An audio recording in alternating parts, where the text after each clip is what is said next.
வணக்கம். 100 ஆண்டுகள் கடந்த நமது சினிமா ஒவ்வொரு காலகட்டத்திலும் புது புது பரிணாமத்தில் பயணித்துக் கொண்டிருக்கிறது. அதுவும் தொழில்நுட்பத்தில் ஹாலிவுட் படங்களுடன் போட்டி போடும் அளவிற்கு உயர்ந்திருக்கிறது. சினிமாவில் ஒவ்வொரு துறையிலும் டிஜிட்டல் தொழில்நுட்பத்தின் தாக்கத்தை நாம் பார்த்து கொண்டிருக்கிறோம். ஒரு திரைப்படம் வெற்றிப்படமாக அமைய நடிகர், நடிகைகள், இயக்குனர் மட்டுமின்றி தொழில்நுட்பமும் ஒரு மிகப்பெரிய காரணமாக உள்ளது. இன்றைய நிகழ்ச்சியை சிறப்பிக்க வருபவர் திரு ரசூல் பூக்குட்டி அவர்கள்.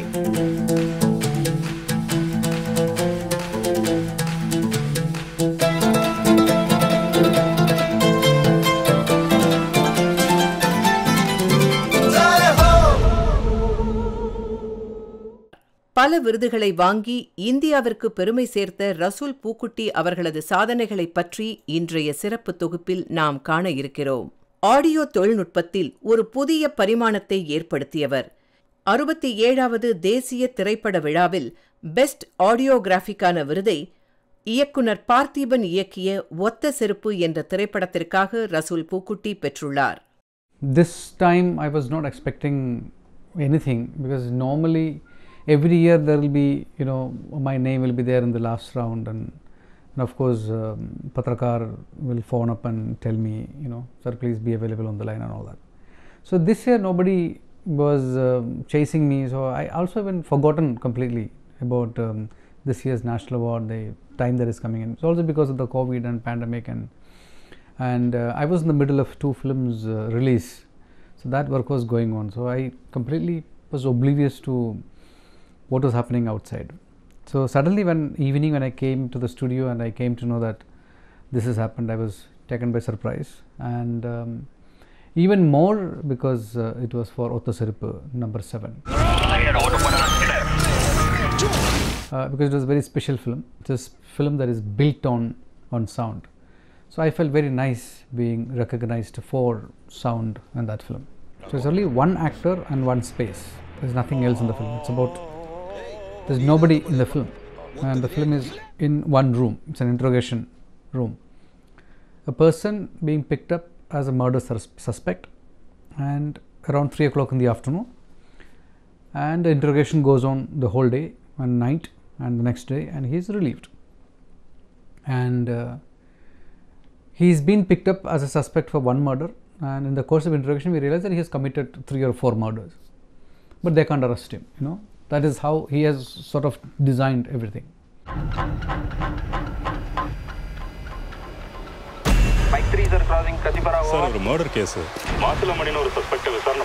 So the first question that came to me when the film was offered to me is that, when audience watch this film in one single room, in an auditorium, in a cinema hall, with the lights are off, with one person talking to camera, there are various kinds of audience comes in. So there are people who feel claustrophobic in a dark room. So if the film has no moving events, people are not watching, many spaces, many things, many actors, you will get even more bored.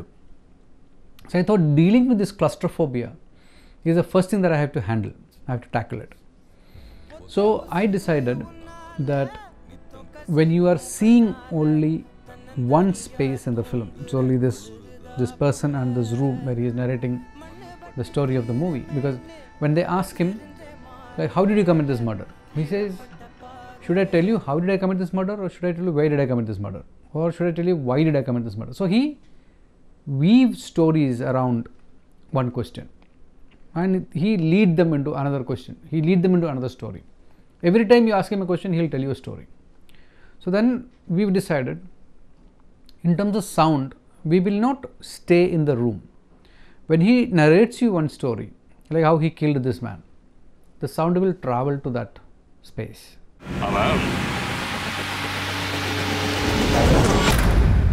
Swami, camera on பண்ணுங்க. சொல்லுங்களா? And the other aspect was, though you only see one person in the film, there were many characters in the film. There was a inspector of police, there was a DYSP, there was an assistant commissioner, there is a constable, and there are people who he narrates about. So there were a lot of other characters, and you never see them, but it's all done through sound. You know, you listen to somebody and you sort of know, okay, he's an inspector. You listen to some person, he's a very kind man. You know, we have spent more than 300-400 voices we sort of casted, and we spent more than almost 40 to 50 days in just dubbing the film, you know, because I wanted to recreate the whole interrogation room in terms of sound. In the studio we recreated it, and I made the main actor move around in the room. So it was not like one microphone is fixed and somebody is standing in front of a microphone and dubbing. It was never like that. Whatever he has done in that room, we made him reenact. So audience felt that they are actually in the room. They never felt that they are sitting and watching somebody being interrogated in a room. They actually felt that they are in the room. அவனோட சின்ன வீட்டுக்கு ஒரு பெரிய வீடு வாங்கி கொடுத்திருந்தான். நைட்ல அங்க தான் தங்குவான். காலையில எழுந்திருச்சு வாக்கிங் போயிட்டு அந்த மூத்திர சந்து வழியா தான் போவான்.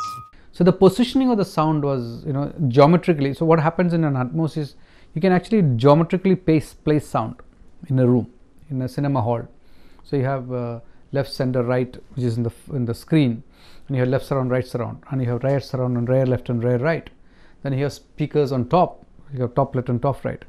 Also, we can geometrically place sound in a room. Like, okay, this person is in this part of the room, and this much distance from the audience. We can actually define that in a Dolby Atmos. So we have placed all that. And also the story of the film was such that, you know, when you see the film, you actually realize that there's no fault of him. அவன் என்ன பார்த்துருவானோன்னு பயந்துட்டு இருந்தா பேனர்ல இருக்க ஓவியாவை பார்த்துட்டு இருக்கான். தப்பிச்சு வந்துடலான்னு பார்த்தா I also wondered the characters are placed in a way, that is one of the conscious decisions that I have taken in sound mixing, that audience is a part of this society. You know, the audience will feel that he is eventually the society that is actually torturing him. So there's a struggle of the class. There's a have and have nots, and the powerful and the powerless, you know. And I played it, you know, in sound we have positioned the sound, and that sound has been moved around in a way that end of the day, when you watch the film, you feel that the audience feel that they were actually part of this whole process.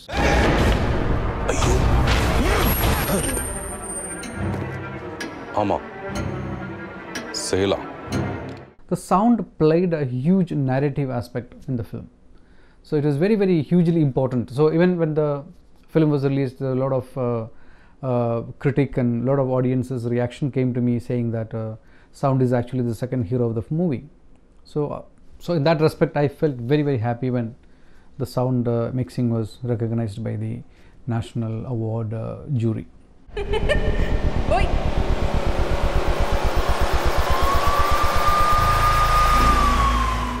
கேரளாவில் கொல்லம் அருகிலுள்ள விணக்கப்புரா என்னும் கிராமத்தில் 1971ஆம் ஆண்டு மே மாதம் 30ஆம் தேதி பிறந்தவர்தான் ரசூல் பூக்குட்டி. இவருடன் பிறந்தவர்கள் 10 பேர். இவர் கடைக்குட்டியாவர். எந்தவித அடிப்படை வசதிகளும் இல்லாத இவர் பிறந்த கிராமத்திலிருந்து 6 கிலோமீட்டர் தொலைவில் இருக்கும் பள்ளிக்கு நடந்தே சென்றிருக்கிறார். இந்த விருது நாயகன் மின்சாரம் இல்லாத நிலையிலும் சிம்னி விளக்கின் வெளிச்சத்திலேயே தனது படிப்பை முடித்திருக்கிறார். I actually wanted to be a physicist, and I imagined myself to be, you know, doing masters in physics. Then I wanted to do research in superconductivity, and I thought myself that I am somebody who is going to invent superconductive element and win a Nobel Prize for India. That was my ambition. But you know, man proposes, God disposes. You know, what you imagine, what you set out to do, sometimes never happens in life. Something else happens in life. So I ended up in Film Institute. When I came to Film Institute, applying for sound, because some of my graduates from film school, from my graduation, said, you know, there's a institute in Pune where they teach sound recording and sound engineering, and the basic qualification is BSc Physics. So I came to Film Institute thinking it is an extension of my physics studies, because I was in love with physics. But when I came in there, I discovered cinema, and I discovered the possibility of sound, because also it was very scientific and it was very technical, and it needed a lot of knowledge of physics and electronics and all that. So all that was interesting for me, and of course it's combined with a certain sense of aesthetics, and so aesthetics and technology was combined together. I mean, if you take the camera, and camera not so much right now because it's all moved into digital medium, and those times when we used to do work in film, there a lot of chemistry and other technical aspects were needed to be known. I mean, still there in camera, but not as much as in sound. And to be on the forefront of sound, you always have to learn, because every technological innovation, every innovation in electronics is for sound, for the sound film industry basically. And every innovation in sound is actually reflecting picture. So every if a film industry is technically moving forward, it's all because of the sound. So to me, being part of the sound was always about learning new things, always about learning new platforms, new softwares, new plugins. So I'm constantly learning. So it's always actually keep me on toes, keep me like studying. It's like being a doctor and advocate. You constantly have to learn to be in the forefront of things. So then I finished my film school. Normally I never wanted to work in Bombay, because Bombay as a city never interested me. It actually psyched me. Then when I studied in the Film Institute, I realized that the strength of American cinema, the strength of European cinema, that strength we've never used it, and that strength lies in sound, and we as Indian cinema have never used it. So when I was in the final year of my Film Institute, I realized that I have to do live sound in Indian cinema. So, and when I came to Mumbai, when I came to Chennai as a part of my study tour, nobody was willing to do live sound, and I thought, if there is one person who will do live sound in India, it will be Kamal Haasan. Kamal Haasan was making Chachi 400 Bis at that time. So I just finished my film school. I went and met him, and I discussed with him, and he said, Rasool, I like your ideas, but the thing is, if you want to do live sound, you need to have actors speaking the same language. But the business of Indian cinema says, I need Manisha Koirala. She doesn't speak the language of Tamil. So this is a huge problem. I said, sir, that's not true. In Russia, there are actors from Ukraine, there are actors from other parts of Russia who doesn't speak the same language as the mainstream Russia that what you speak in Moscow. But they're still doing live sound. But there are ways of doing it. And so I was too young, probably. I didn't instill enough confidence in him. That didn't work out. So I was disappointed, and I came to Bombay. I came to see the last film festival of Bombay. And I was talking around, met many people. The second last festival of Mumbai, somebody called my name. I still remember. I was watching Krista Kieslowski's Three Color Blue. Kamal Haasan was there in the auditorium. We were always sitting and watching the movie, and in the middle of the movie, somebody called my name, Rasool Pookutty, come out. So I came out. It was in Bombay Metro Cinema Hall, and they said, there is a shoot in a place called Uran. The sound recordist is stuck in Scotland. He can't come, and they want to do live sound. Can you go? So the person who came and called me was a senior of mine, who was Meera Nair's assistant. I didn't have anything with me. I didn't have clothes, nothing. So I walked across to the fashion street, bought some clothes and put it in a plastic thali, and I went to the shoot. That was my first shoot. Someone who never wanted to live in Bombay, work in Bombay. I thought I will go back to my law. I was studying law when I left my law and came to film school. I thought I'll become an advocate like Nani Palkiwala, or I'll become the Chief Justice of India. That was my ambition. That was my first shoot. I finished my shoot and came back. When I came back to Bombay, none of my batchmates have any work. We all were living in a small room in Andheri.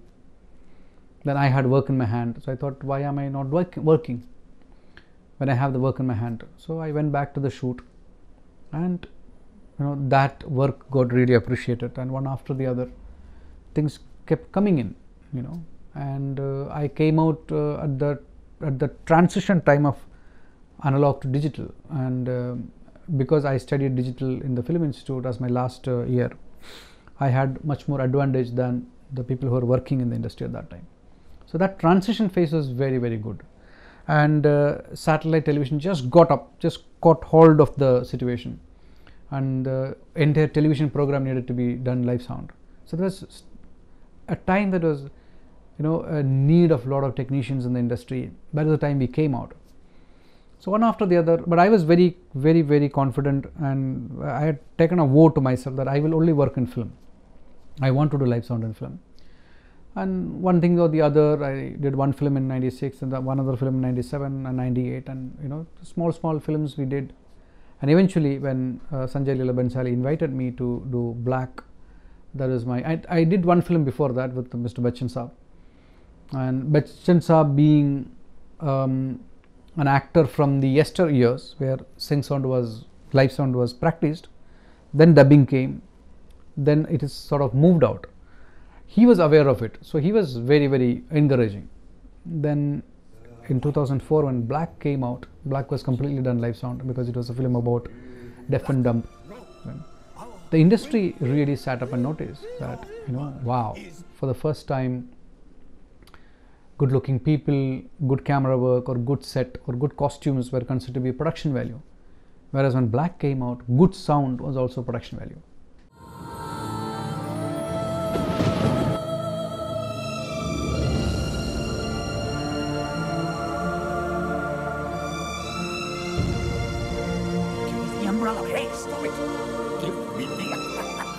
And Black got nominated at many awards.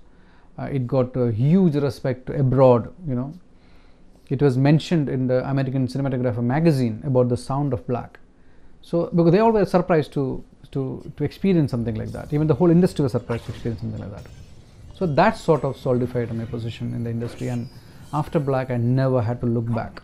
And when I began doing sound in the Indian film industry, there was about 95, 96, there was less than 1% of Indian cinema was doing live sound. And today, after 14 years of my doing live sound, we won an Oscar for sound, and today around 40-50% of Hindi cinema is doing live sound.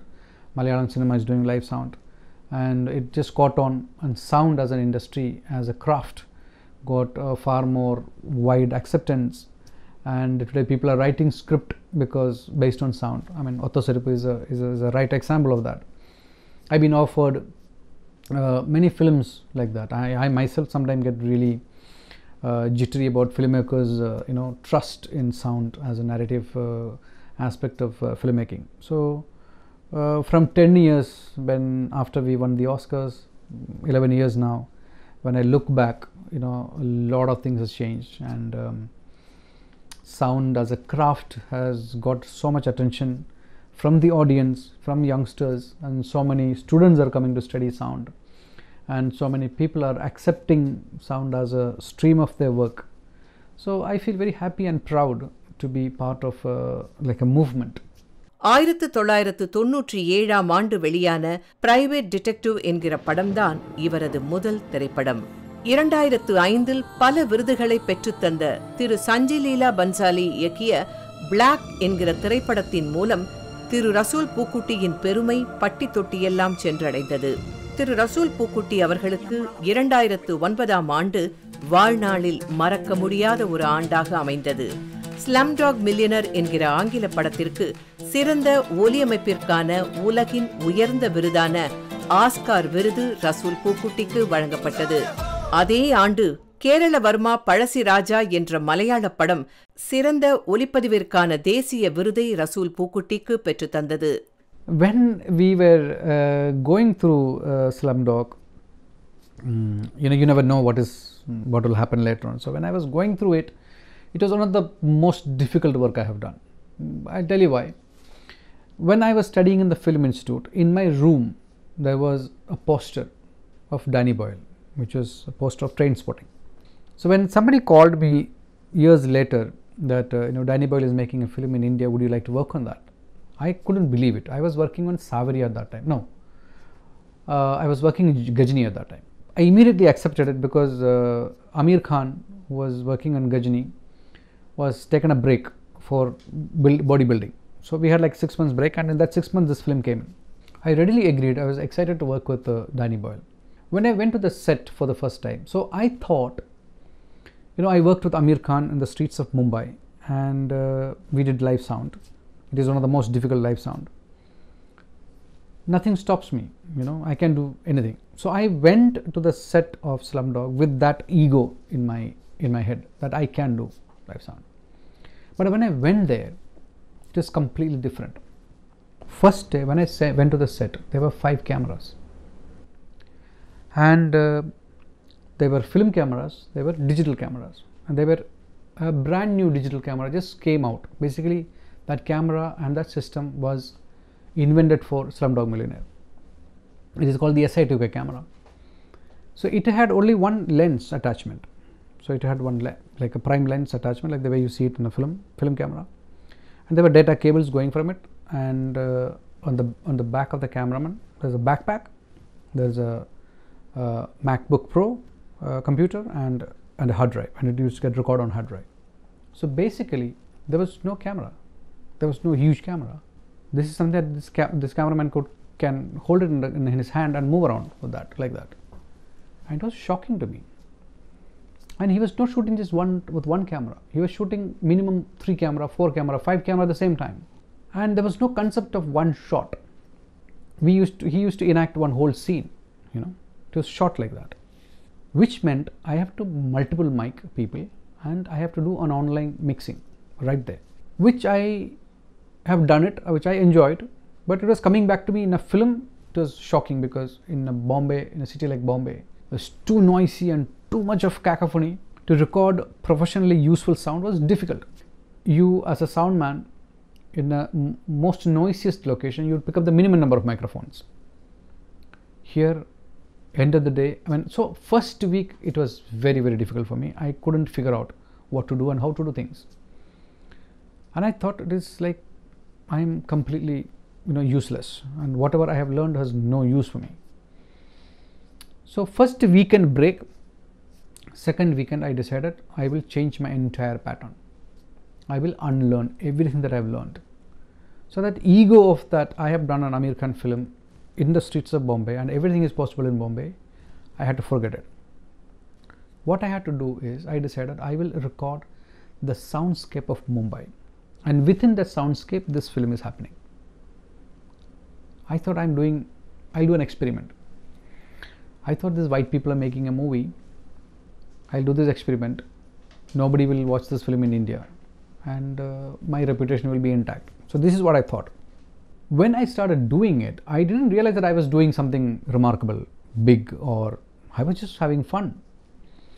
And secondly, and I was constantly analyzing how human brain is going to analyze sound. For example, suppose you and me are walking down a street of Mumbai.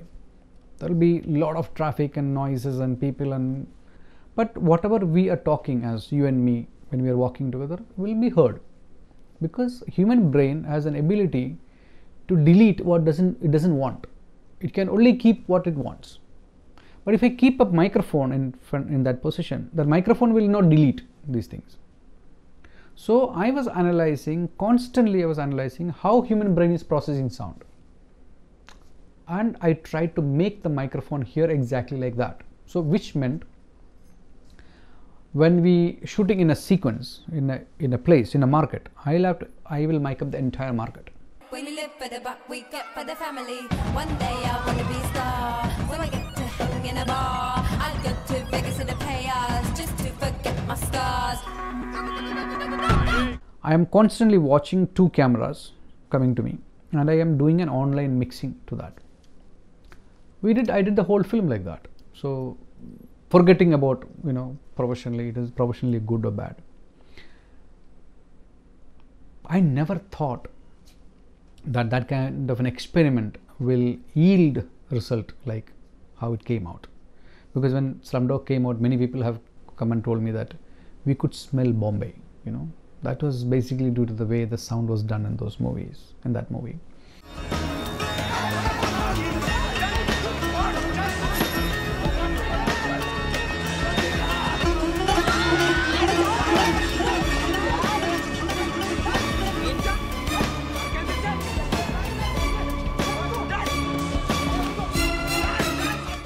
I never expected Oscars. I was working in Italy when the Cinema Audio Society's nomination came up, and they wrote to me saying that, you know, you've been nominated, and I just couldn't sleep that night. Nobody has heard of Cinema Audio Society at that time in India. No one knew the gravity of the nomination. Then followed by BAFTA came in. Then we were like, you know, hearing things. We might get into the best film. We might get a nomination.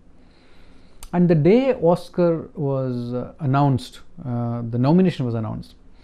That is the day we were releasing the film in India. So we had a big premiere, and we were at the premiere location. And then this, you know, news started trickling in. 1 nomination, 2 nomination, 3 nomination, and I heard sound got nominated. Sound got nominated in both the categories, and we got like 9 or 10 nominations. It was one of the highest number of nominations received. Oof, we couldn't believe it. It was a party that I can't believe it. It was a night that I can't forget, and many nights like that. And the Oscar goes to Slumdog Millionaire, Ian Tapp, Richard Wright, and Rasool Pookutty. This is unbelievable. We can't believe this. Oh. So I dedicate this award to my country. Thank you, Academy. This is not just a sound award. This is history being handed over to me. My sincere and deepest gratitude to my teachers, Danny Boyle, Christian Colson, Paul Ritchie, Pravesh, Tabu, and everybody who is contributed to this film, Glenn Fremantle, and all the sound mixers. I dedicate this to you guys. Thank you, Academy. Thank you very much. Thank you. Thank you very much. Then we won the CAs, then we won the MPSC, then we won the BAFTA. We went for the Oscars, never realizing that, because at that time it was the toughest competition for sound. There were Slumdog, there was Wall-E, which is a Spielberg production. There was Quantum of Solace, which is James Bond. There is Matrix, second portion called Wanted. Then Dark Knight, you know, Christopher Nolan's. So 5 films, very, very big films. And Slumdog Millionaire was the smallest film in that whole category. Oscar happened. First sound award went to Dark Knight, and we thought we'll never get it. But when the sound mixing was declared, it was Slumdog won the award. Our name was announced, myself and Richard Wright, and I couldn't believe it. Even today when I look at the video, I don't remember getting up from my seat and going to the stage to receive the award. I had a complete blackout. It was a night to remember. It was, you know, they say that in every film person's life there is one Friday. You know, for me, Slumdog was that Friday. One Friday, unforgettable. A huge honor for Asia, huge honor for Indian cinema. Nobody believed that sound will win an Oscar, you know, because sound is very technical, and the technical community in America is so strong. They never let you inside that community. You know, it's very tough. There you getting accepted. There you getting receiving honors, and not just one honor. Everything we won with that film. You know, today I am sitting about 6 nominations of MPSC, which is Sound Editors Guild. By the way, Ottasirip was nominated last year in MPSC for Best Sound Design, and so, you know, Indian cinema has come in a long way. You know, so today this year also in MPSC there was a Malayalam film was nominated. So I feel very happy and proud to be leading this life of being in the forefront of things. Are you ready? Yes.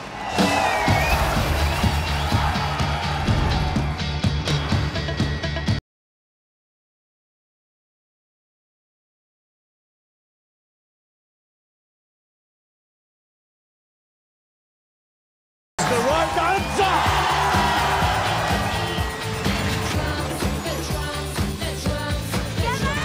Like, I said I had a blackout. I don't remember anything. I felt I died, went to heaven, and I came back. I don't remember anything. I even forgot to thank my people, my crew. I forgot to thank my mother and father who are no more. Though my mother believed in me, though my mother's wish was that I study at the Film Institute. Because she said, whatever you want to study, go study. So I never thanked my mother. So instead I thanked my country, where I am coming from, because I thought as a person, as an Indian, you may not agree with everything that is shown in Slumdog. I mean, when I saw the first edit, I didn't like the film. I had issues with the film, which I of course voiced to Danny Boyle. So you may not agree with everything that is been as an Indian. So, but as a professional, I worked on the movie. It is my movie. I cannot deny that, and I can't say anything negative about the movie. But I thought, the global audience has seen the film, and they are probably forming an opinion about India in a way. So I thought, as an Indian, I have a responsibility to tell people where I come from. So I had this speech at the Oscars I've made out. So I forgot everything. Then I started speaking about India. I said, I come from a country and a civilization that has given the universe a sound preceded by silence, followed by more silence, and that sound is Om. So I dedicate this award to my country. This is what I said. I didn't thank my crew, I didn't thank my family, I didn't thank anybody except Danny and the producer Christian Colson. 2010 ஆண்டு திரு ரசூல் பூக்குட்டி அவர்களுக்கு மத்திய அரசு பத்மஸ்ரீ விருது வழங்கி கௌரவித்தது. இதே ஆண்டு ஸ்ரீ சங்கராச்சாரியார் சமஸ்கிருத பல்கலைக்கழகம் டாக்டர் பட்டத்தை ரசூல் பூக்குட்டிக்கு வழங்கி கௌரவித்தது. In today's time, there's a lot of responsibility sound people has, because like I said, film like Otta Serippu comes to you based on sound. I mean, there are directors and producers willing to invest, spend time, willing to invest so that they want to use sound as a new, to create new production value. So we as sound people, we have far more responsibility, far bigger responsibility. But again, sound is one aspect. Most people doesn't know the possibility of sound. Also the qualitative aspect of sound. Everybody knows DTS, everybody knows Dolby, everybody knows Atmos, everybody knows DTS EX. It's not about playing sound from all over you. It's not about tiring you. It's not about pushing so much of audio level, so that an audience feel fatigued after watching the movie. It is about sensitizing them. It is about telling them story. It is about making them hear the things that they don't hear in the real life. It is about making them travel through a narrative graph. These are the responsibility of an audio engineer, a sound man, a sound designer, or a sound mixer.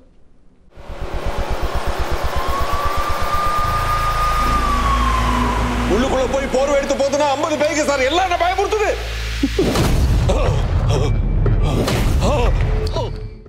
So the more we invest in understanding the craft of sound, the more audience will come to enjoy. Because see, especially during this pandemic, what we have realized that people don't go to theatre. Now they have realized that they can watch films in their rooms, in their living rooms. They don't have to go to the theatre. But to experience cinema, they have to come to the theatre, because we have to offer them something that they don't get into their living rooms. That is the purpose of cinema. That can only come from sound. So we as the sound people of the film industry, if we want the film industry to thrive, if we want the audience to come to the cinema halls and experience the movie, we sound people have a far more bigger responsibility than anybody else working in the film industry. And so for that reason, I would invite all of you to learn more about sound, get more sensitized about the possibility of sound, so that we can enrich our audience experiences. 2004ஆம் ஆண்டு திரு சஞ்சய் குப்தா இயக்கிய முசாஃபிர் என்கிற ஹிந்தி திரைப்படம், 2007ஆம் ஆண்டு traffic signal, Gandhi, my father, Saawariya போன்ற படங்கள் இவரது திறமைக்கு ஒரு சான்றாக அமைந்தது. Basically, this wood industry, I don't subscribe to it actually. I would like to call my industry Hindi cinema. I don't like the term Bollywood, because we have nothing to do with Bollywood. Hollywood is the name of a place, Hollywood Hills. That's where the industry is based. That's why it's called Hollywood. So we have nothing, we don't have to ape even the name of our industry with the Western. We don't have to identify with them. We have nothing to do with them. We have our language, we have our literature, we have our theatre, we have our culture. So we have our own cinema. I think we should invest and focus on that. And every society functions differently because their cultures are different. Tamil cinema will function differently, Malayalam cinema will function differently, Hindi cinema will function differently, because it is an amalgamation of so many different kind of people. So I do not want to compare and say that, oh, that is better and that this is better. No, it is not like that. Yeah, what is that we need to change? We have to bring in more professionalism into our industry. We have to bring in more youngsters into our industry. We have to celebrate more original work in our industry. 2010ஆம் ஆண்டு இயக்குனர் ஷங்கரின் இயக்கத்தில் வெளிவந்த பிரம்மாண்ட படைப்பான Enthiran, super star திரு ரஜினிகாந்த், ஐஸ்வர்யா ராய் நடித்த இப்படத்தின் sound engineer திரு ரசூல் பூக்குட்டி ஆவார். Our film industry is completely based on passion and ambition. We can think of making a film with 1 lakh rupees, which they can't think. For me, the whole thing is about how you conduct yourself in a given industry. I have worked in many industries. I worked in Europe, I have worked in UK, I have worked in US, I have worked in Russia, I have done Russian films, I have done Scandinavian movies, I have done Tamil movies, Gujarati movies, Punjabi movies. I have done everything. So all of them are different. Essentially, there's only one thing: one-to-one human connection, artist-to-artist connection. How humane you are, that's all matters, nothing else. 2011ஆம் ஆண்டு திரு ரசூல் பூக்குட்டி பணிபுரிந்து வெளிவந்த ராவன் என்கிற ஹிந்தி திரைப்படம் மிகப்பெரிய பொருட்செலவில் தயாரிக்கப்பட்டு வசூல் சாதனை செய்த திரைப்படமாகும். திரு அனுபவ் சின்ஹா இயக்கி ஷாருக் கான், கரீனா கபூர் நடித்த இத்திரைப்படம் பல விருதுகளை பெற்றது. I never conducted myself in the film industry in terms of money. When you calculate your worth with money, then you cannot calculate your value. Value and price are two different things. So I never bothered about money. I do a film like 2.0, at the same time I do a film like Otta Sirip, where I hardly got paid. Every money we got, we spend it on studios and having more time and having more designing time, having more mixing time, like that. And are they well paid? When actors are paid in crores, we get paid in lakhs. So there is a difference. If amount of money getting paid is a mark of one status quo, we are pretty bottom side of the spectrum. And the major difference is, especially in Indian cinema, because the diverse nature of the industry, music sells, sound doesn't sell. Because music sells, music director or the composer has more value in a film than a sound designer. Though a music composer's work in a film may be 1 month, whereas sound designer's work in a film is 1 year. even though he is spending more time than a cameraman, he need not necessarily be compensated in the same way, given value in the same way, because sound doesn't sell, you know, but music sells. If one song is hit, the film is a hit. It will bring in value. But that scenario is slowly changing, you know, resulting in a film like Othasiripu, for example, resulting in films like, you know, I done a Marathi film which is completely purely based on sound. So changes are happening, but very minute, very minor, but changes are happening. That is good. சர்வதேச அளவில் புகழ்பெற்ற ஆதாமின்டே மகன் அபு என்கிற மலையாள திரைப்படத்திலும் தனது தனித்திறமையால் ஒரு புதிய பரிமாணத்தை ரசூல் பூக்குட்டி ஏற்படுத்தினார். இந்த திரைப்படத்திற்கு 4 தேசிய விருதுகள் கிடைக்கப்பெற்றது. My first award is actually a UGC award.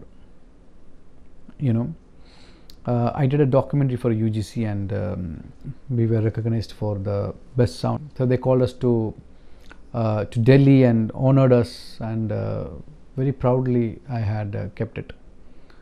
So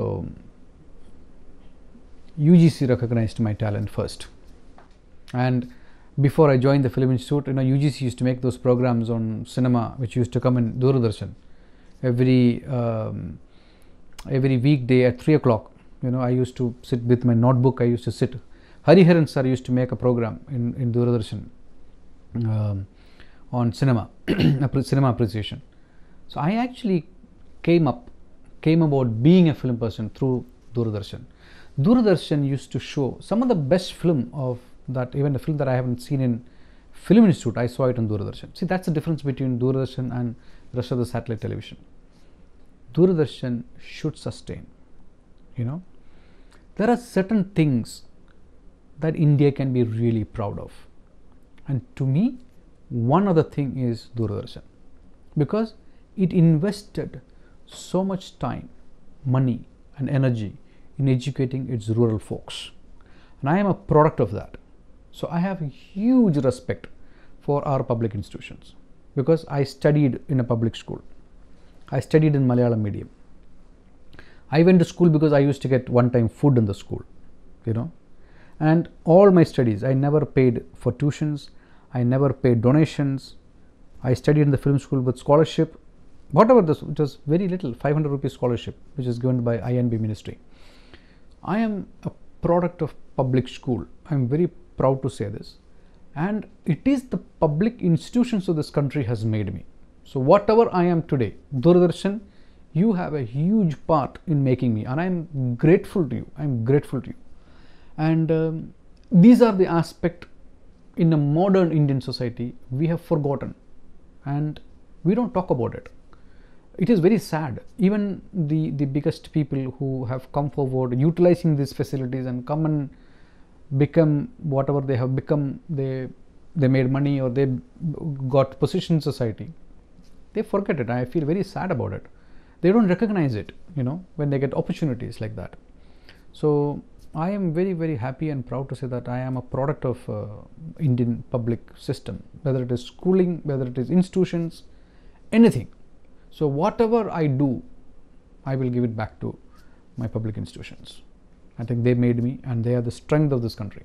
இயக்குனர் ஷங்கரின் நண்பன் ஆங்கில படமான the best exotic marigold hotel, நடிகை ஸ்ரீதேவி நடித்த ஹிந்தி படமான இங்கிலீஷ் விங்கிலீஷ் போன்ற வெற்றி படங்கள் அனைத்தும் திரு ரசூல் பூக்குட்டி பணியாற்றிய படங்கள்.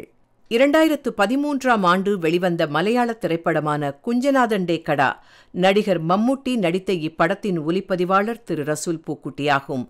இத்திரைப்படமும் பல விருதுகளை பெற்றதோடு சர்வதேச திரைப்பட விழாவில் வெளியிடப்பட்டு பலரின் பாராட்டுகளை பெற்ற படமாகும். 2014ஆம் ஆண்டு வெளிவந்த சூப்பர் ஸ்டார் திரு ரஜினிகாந்த் நடித்த கோச்சடையான் திரைப்படம் மற்றும் அங்கோன் தேக்கி, ஹைவே ஆகிய 2 திரைப்படங்கள் குறிப்பிடத்தக்கவை.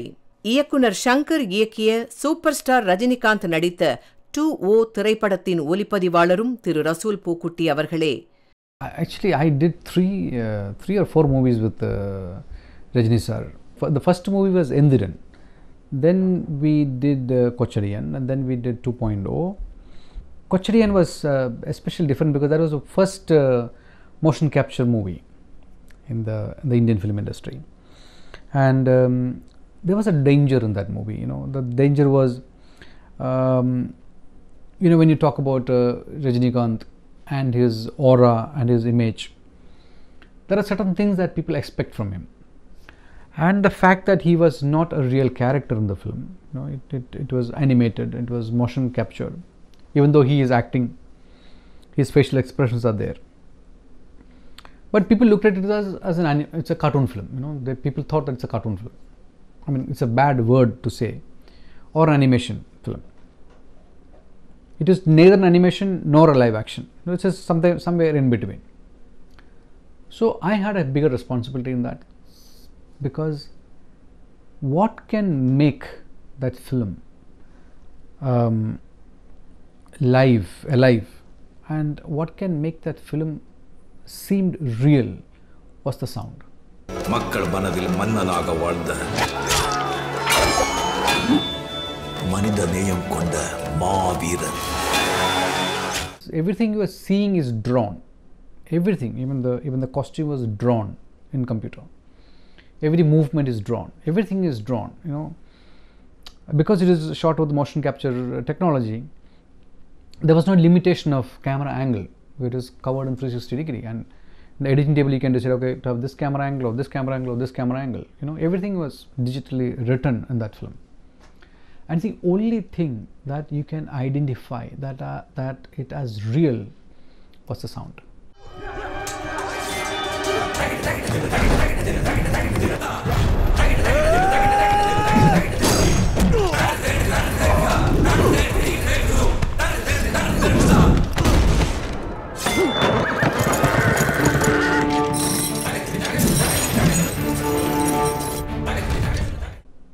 So many sequences in the film I had to reenact people. You know, there are a lot of wars in the film.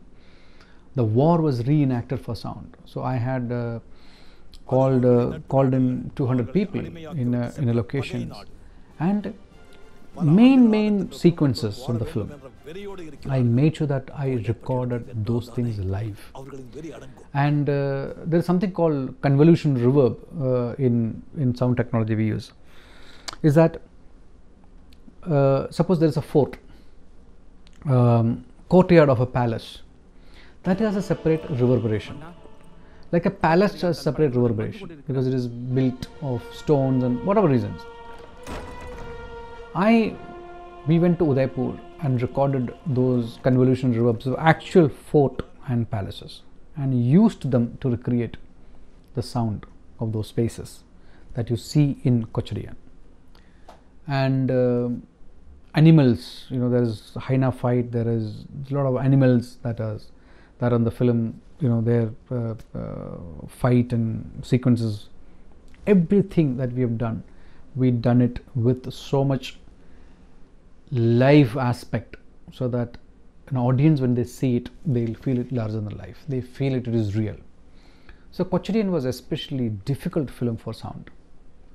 Of all the films that I have done in my career.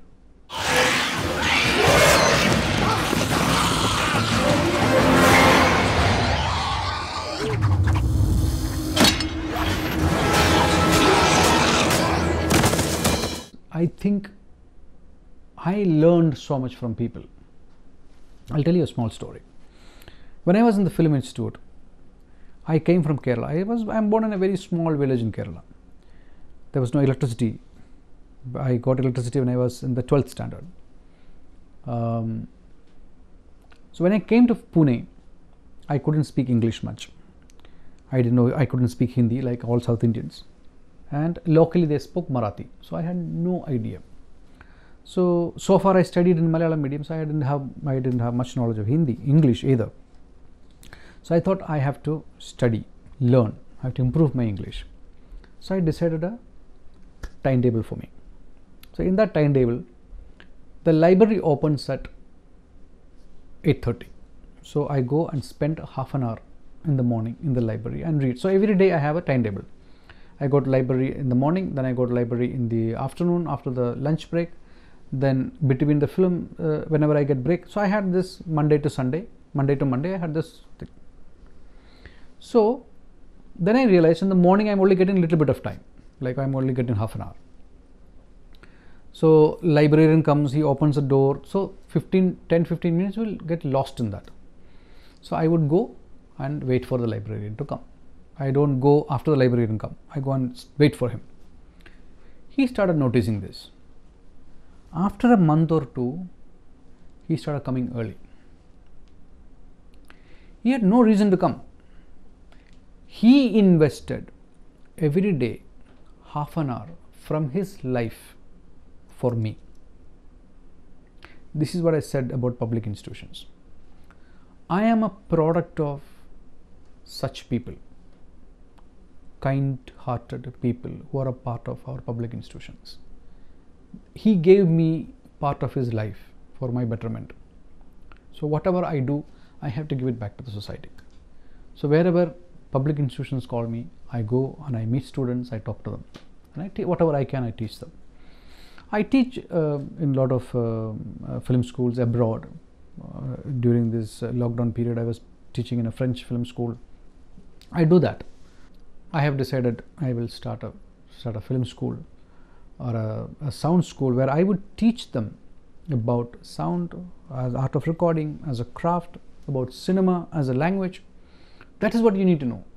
You don't need to know how to operate a software. You don't need to know how to operate a microphone. That you can learn it in your job, like in 6 months, 1 year you can learn it. That is not what matters. That's not what made me. What made me is learning about cinema as a language, learning about history of art, learning about what is behind me, in the 5,000 years of my country's history, what is behind me. Then I formulate myself as an artist. That is what is education is needed. That is what is lacking right now. So if I start a film school or start a sound school, I would focus on making a student a sovereign artist. That is my vision. So I have the vision of starting a film school. Tamil, Malayalam மற்றும் ஹிந்தி மொழிகளில் தயாரான ஒரு கதை சொல்லட்டுமா? The sound story திரைப்படத்தின் ஒலிப்பதிவு இயக்குனர் மட்டுமின்றி நடிகராகவும் ரசூல் பூக்குட்டி முதலில் இத்திரைப்படத்தில் அறிமுகமானார். I don't realize how time passes. When I'm in the studio, when I'm working on some sound composition, I'm just working. I'm not working, I'm just living, This is not my work. This is my life. My work is my life. There's no difference between my work and my life. So this is, for me, this is not a business that I'm running to earn money, or a job that I'm doing to earn money. No, this is my life. So I don't find any difference. So now, off late, I realize that I am losing out on my children, their time. My son is on the 10th standard, and 2 years I am going to lose him because he's going to go. He has his own friends. Right now, only he has his own friends. They talk to us very little. My daughter is on 8th standard, so she is having her own friends now. So I suddenly realized that I am losing out on my children. So I need to spend time with my family. So I take a Sunday very, very, very seriously. I take my Sundays off, and this lockdown has been very, very enriching. So I got to spend a lot of time with my family. We played, we cooked, we did a lot of jhadu pocha also, bartans, saaf karna, all that we did together. But it is very, very interesting. 2019 ஆண்டு 50வது சர்வதேச திரைப்பட விழாவிற்கு தேர்வான குழம்பி என்கிற மலையாள திரைப்படத்திலும், சிறந்த ஒலிப்பதிவிற்கான தேசிய விருது பெற்ற ஒத்த செருப்பு என்கிற 2 படங்களுக்கும் ஒலிப்பதிவு செய்தவர் திரு ரசூல் பூக்குட்டி ஆவர். சிறந்த தொழில்நுட்ப ஒலிப்பதிவு அமைத்து பல திரைப்படங்களின் வெற்றிக்கு உறுதுணையாக இருந்ததோடு மட்டுமல்லாமல், மேலும் ஒலிப்பதிவு தொழில்நுட்பத்தில் பல விருதுகளை வாங்கி குவித்திருக்கிறார் ரசூல் பூக்குட்டி அவர்கள். See, it's like this. When you're sleeping, your eyes are resting. You're not seeing anything. When you close your eyes, you're not seeing anything. You can't close your ears. Ear is one faculty you're constantly hearing. Constantly things are coming to you, but you're not listening. You're constantly hearing but not listening. So, but a sound man He's constantly hearing and he's constantly listening. It is from those listening he makes choices. If we say I am sitting in a sports stadium, I want that experience of me in a sports stadium to be given to the audience. As a listener, I sit there and I choose out of 20 things, I choose 10 things and put it into the film, so that my vision goes in there. So I am constantly listening. I don't know what I am not doing. Maybe when I am sleeping, my conscious mind is not hearing anything, but unconscious mind is still hearing things. So that is how I function. I don't know about other sound engineers. I can't speak for everybody. But that is, hearing is one faculty that is constantly at work. Comedy nalla pandra. Thank you sir. Ana adu mattum podadu. Enna na ipo edukra padathila hero ku lady get up nurse vesham.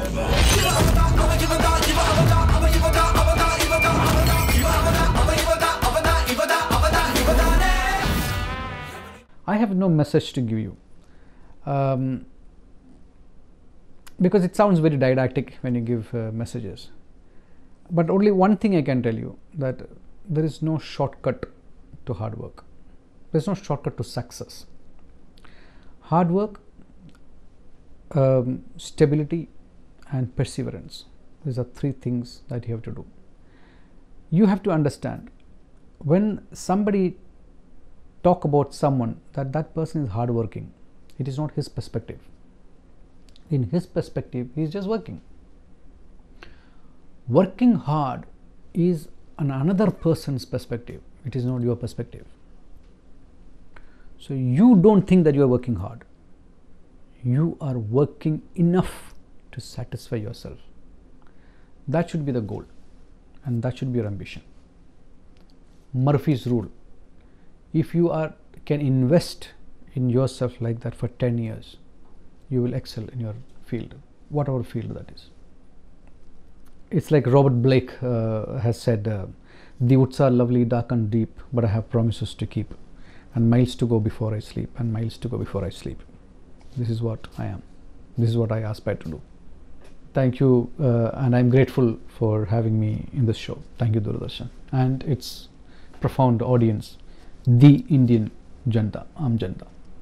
Love you. இத்துறையில் எத்தனையோ தொழில்நுட்ப கலைஞர்கள் இருப்பினும் ரசூல் பூக்குட்டி அவர்கள் தனித்துவம் பெற்றவர். திரைப்படம் என்பது மக்களை மகிழ்விக்கும் ஒரு கலை. ஆனால் இன்றைய காலகட்டத்தில் கதை, நடிப்பு, இயக்கம் ஆகியவை தவிர சிறந்த தொழில்நுட்பம் இந்த படத்தில் இருக்கிறதா என்று பார்ப்பதற்கு இன்றைய இளைஞர்கள் மிகவும் ஆர்வமுள்ளவர்களாக இருக்கிறார்கள். ஒரு திரைப்படம் வெற்றியடைய வேண்டுமானால் நல்ல தொழில்நுட்ப கலைஞர்களின் பங்கு அப்படத்தில் இருந்தால்தான் அது எதிர்பார்த்த வெற்றியை அடைய முடியும். திரு ரசூல் பூக்குட்டி பணியாற்றிய திரைப்படங்கள் எல்லாமே வெற்றி படங்கள். இவ்வளவு திறமையுள்ள ஒரு கலைஞர் மேலும் பல நல்ல படங்களில் பணியாற்றி நாட்டுக்கும் திரையுலகத்திற்கும் பெருமை சேர்ப்பார் என்பது உறுதி.